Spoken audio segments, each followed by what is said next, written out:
Dr. Jahu, joining Dr. Iris Gorfinkel to answer your questions about the COVID-19 vaccine and booster shots. So thank you both for joining me. And I'm going to start with a heavy-hitting question. So I'll leave it to both of you to decide who's going to answer. Okay, so my first question is, and Dr. Gorfinkel, I'm going to direct this towards you. How many people has the vaccine killed so far in Canada? Okay, which vaccine The are we talking COVID-19, about? the COVID-19 vaccine. How many deaths have been associated with vaccination? Yeah, from I'm the not COVID-19. aware of any deaths associated with it. I am aware of significant outcomes from it, serious adverse events, but I'm not aware of any deaths that happen directly relating to the vaccination. So that if the fear is myocarditis, pericarditis, the risk is actually extremely low. The vast majority of individuals who do experience it have such minor disease, you can't even pick it up on a heart ultrasound. It takes a heart MRI, and they get better after you give them a little bit of Tylenol or Advil. Right. So that's the vast majority. And so I think that, again, this always comes down to weighing it against the potential risks of the disease itself, which are very significant, include hospitalization and death. And Dr. Hu, do you agree with the data? 0 deaths from the COVID-19 vaccine in Canada? Yeah, there might be like a 1 or 2 from like VIT from AstraZeneca, which is a vaccine we don't give anymore. But like Dr. Gorfinkel's on point, right? Like, and you got to compare that to like, what is it, 40,000 deaths from COVID? I mean, once again, you see like tens of thousands of times benefit vis-a-vis the vaccine. With the mRNA vaccines, yeah, like myocarditis with vaccines is transient. You recover quickly. I'm not aware of any deaths from the vaccines we currently give, that's for sure. And so my next question is focused more on the booster shot. So does a 45-year-old need the booster shot? Yes, I would say absolutely. Health Canada has now approved it for all individuals 18 and over. And what we're seeing is a broadening of the criteria that people qualify for. If we look at Israeli data, starting from month 3, vaccine efficacy starts to fall off. In my view, if anything, Health Canada needs to go back and revise its definition of what is fully vaccinated. Fully vaccinated is not 2 doses, it's 3. 0, 1, and 6 months. It's not the 2 doses that, initially we had thought it would be and hoped it would be.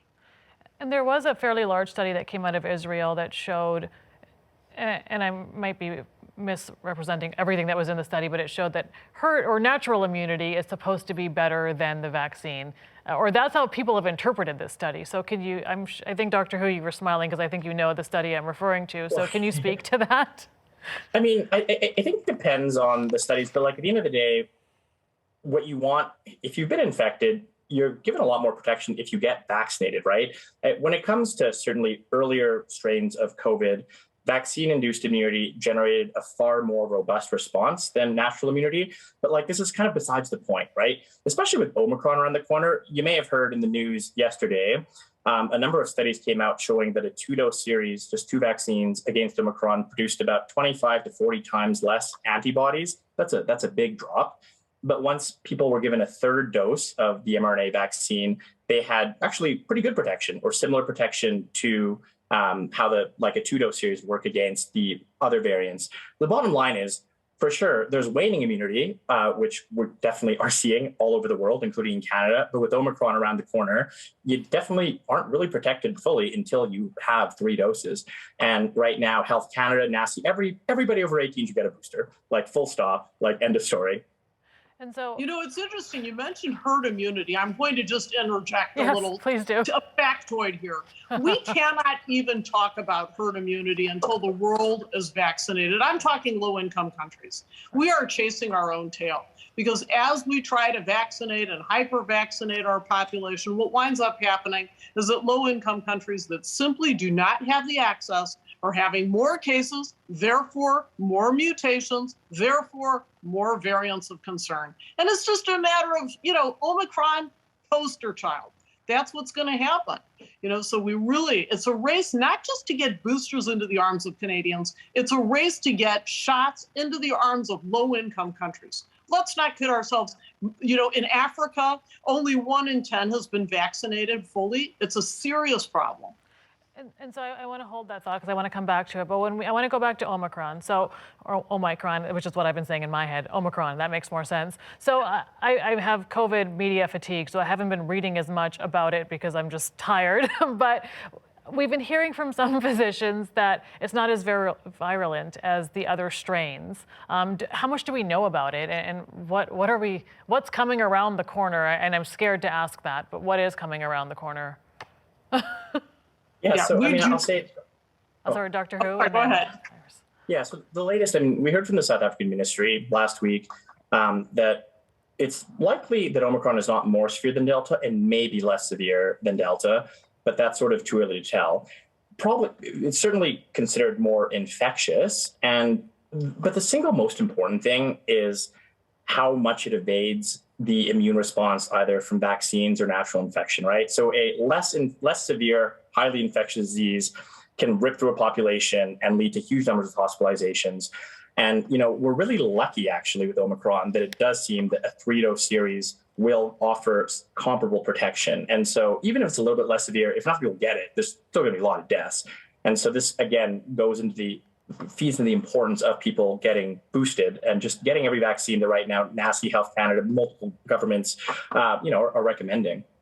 So I want to ask you both a question as healthcare providers, and as someone who also works in healthcare, this is something that I feel like I'm always talking to people about, but I always get the stats, well, only 0.1% of the population have died from COVID, so why are we so concerned? And I try and speak to them about what's happening in our hospitals because, to sound a little crass, dead people don't take up hospital beds, but a lot of other people do take up hospital beds. So can you speak to why we're concerned about COVID? Because I feel like that message keeps getting lost.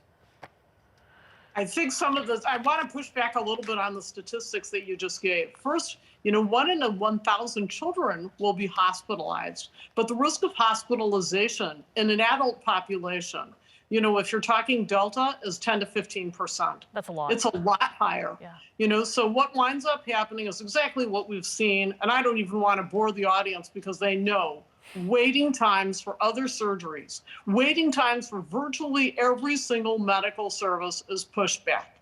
So I used to have same-day appointments, no problem. Now I'm struggling. I'm working much longer hours. What about the labs? You got to make an appointment, and it takes longer to get that. I'm talking about simple blood work. Let's talk about x-rays. What do you have to do? You have to call and you have to wait again for x-rays and ultrasounds because guess what? It all just goes right down.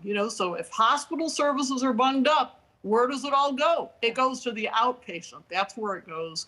And then what winds up happening is doctors are working virtually, et cetera. So you wind up with long waiting lists on pretty much every service. And that's not acceptable because we started out with pretty long waiting lists to begin with, if I'm not mistaken. We don't have enough paper for these waiting lists is what I'm thinking. So Dr. Who, my next question is for you. Why should and it comes from Jeremy in the audience, why should a fully vaccinated person be more concerned about an interaction with an unvaccinated person versus a vaccinated person? So if I'm vaccinated, do I need to worry more about Tommy who's unvaccinated or Bill who's vaccinated? Yeah, so I think certainly the vaccine does reduce transmission. The exact amount it reduces, we're not sure, but it does reduce transmission. And so when you're interacting with unvaccinated people, you're, generally at higher risk than if you're interacting with fully vaccinated people. And, if you're fully vaccinated, the vaccines are very, very effective, but they're not 100%. Nothing is. And so, we see more and more of these breakthrough infections.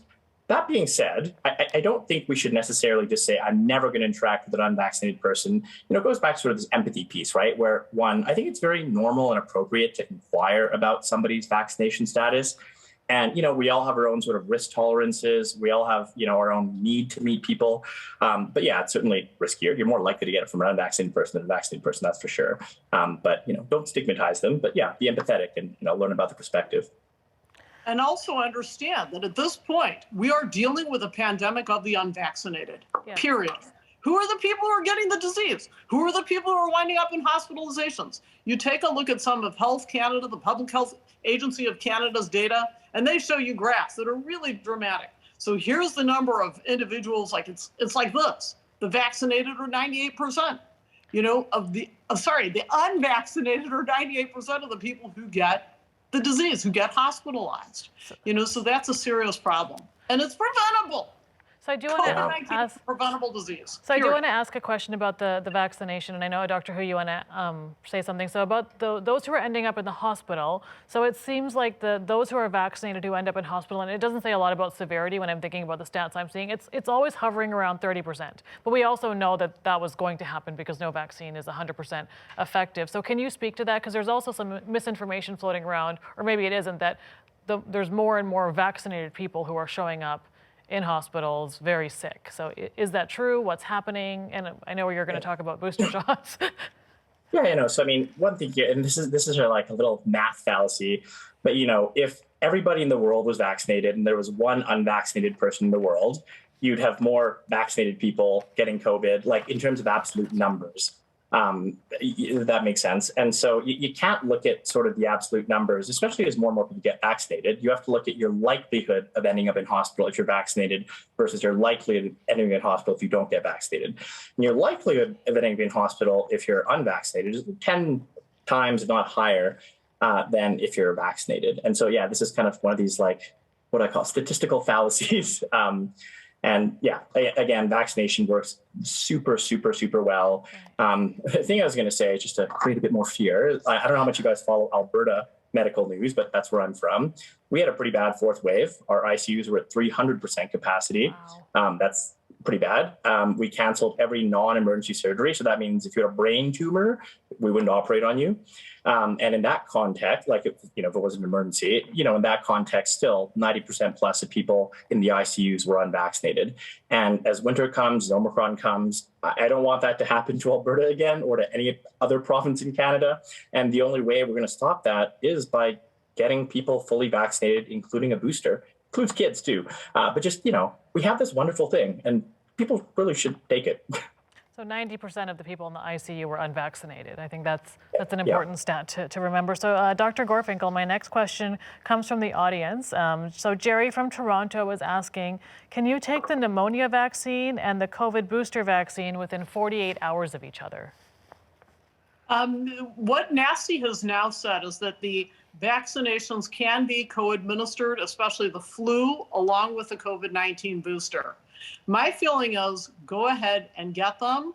And, they should just be given at once if that's going to serve as a barrier. Now, if it's not, I could wait a week. I have no issues with that, or even a couple of weeks. But the key is to get them on board because that's what matters most. These are common diseases, and we're trying to, greatly reduce the likelihood of getting these common diseases. It's interesting. We were talking about the hospitalizations and this effect. Nobody is saying these vaccinations are 100%. They're not.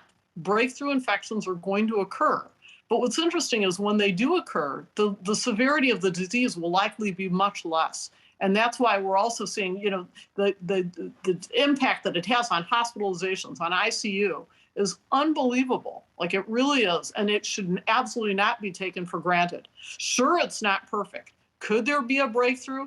Absolutely, there could be. But statistically, what we see, and this is real world data talking to us, and not just Canadian data, that the vast majority of hospitalizations in ICU is still, as we speak, are in people who are not vaccinated. They remain Canada's first priority to get the shot. Yeah, so that, again, is important information for people to know because there's a lot of information floating around. So my next question is also from the audience. So Jackie from Vancouver is asking, I have had surgery and radiation for cancer this year and am now on tamoxifen. Are there any reasons why I should not get the vaccines that we are discussing? I am triple vaccinated for COVID and have had the fluad shot. Yeah, so she would be an ideal individual to get vaccinated against all of the above. And it's interesting, I always hear these questions, which is, I'm really sick. Should I get vaccinated? And the answer is, yes, you should get vaccinated against all these because you're really sick. Those are the individuals who get the worst disease. Right. So my next question is also from our live feed. So Maureen is asking, there was a better immune response by having 8 weeks rather than 4 weeks between the first 2 doses. Is there a benefit to delaying the third dose for longer than 6 months?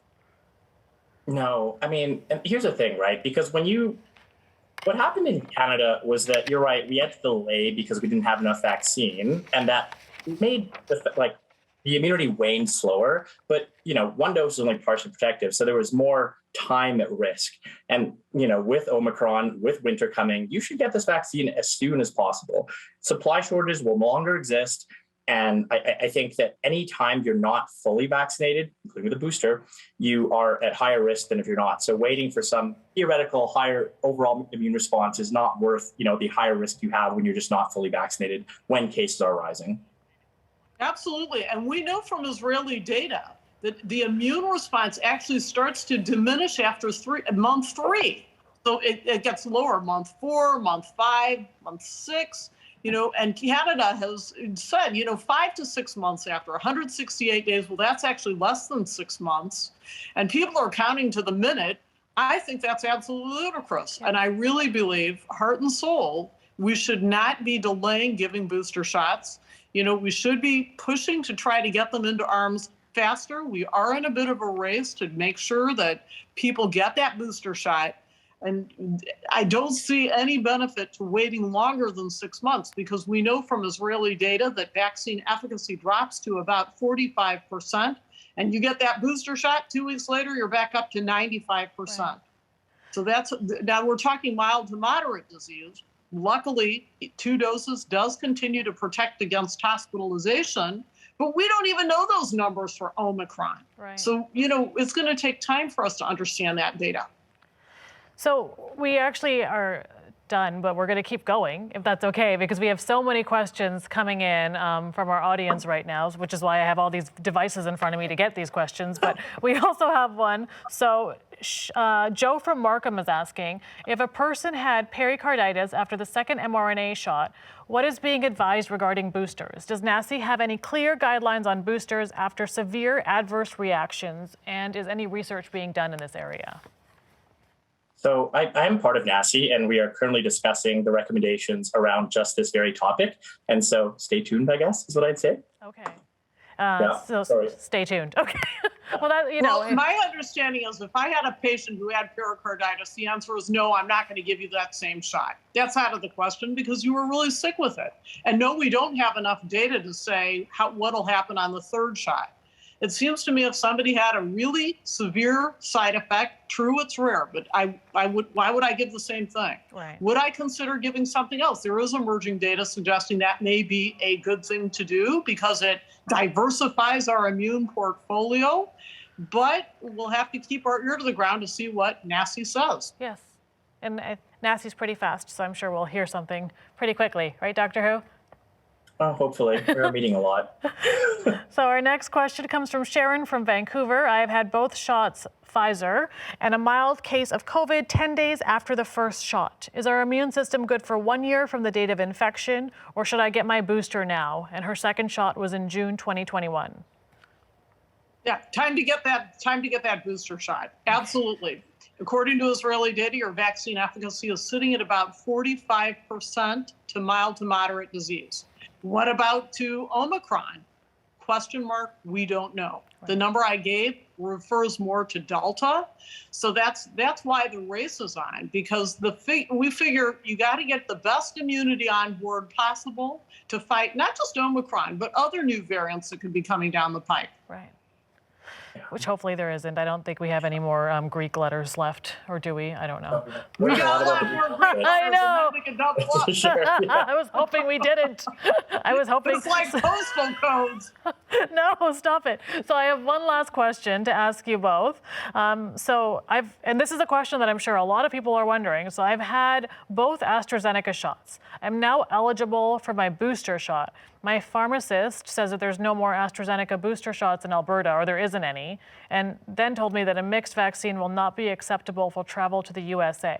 So if I take my third booster shot now, then I'm told I'll need a fourth booster shot of that same vaccine in 8 weeks so that I can travel. Is that correct? Yeah, I mean, I think that, first of all, I don't know if the U.S. accepts AstraZeneca, period, because it was never actually used in the United States. Yeah. And so, what you should get is an mRNA vaccine. That's the only booster. It's the recommended booster after a viral vector series like AstraZeneca. You may need another mRNA vaccine after that. Mm-hmm. But, the best thing you can do right now is get that mRNA vaccine as soon as possible so you can get that second dose after that as soon as possible when it's available to you. Yeah. So get the mRNA. It works really well. The short answer is yes, you will need your fourth. Thank you. So thank you both so much for joining me today. It was such an enjoyable conversation, and I know you've helped to dispel a lot of the rumors and provide a lot of information that people need. So thank you so much. Thank you. Many thanks for having me. Us. Thank you.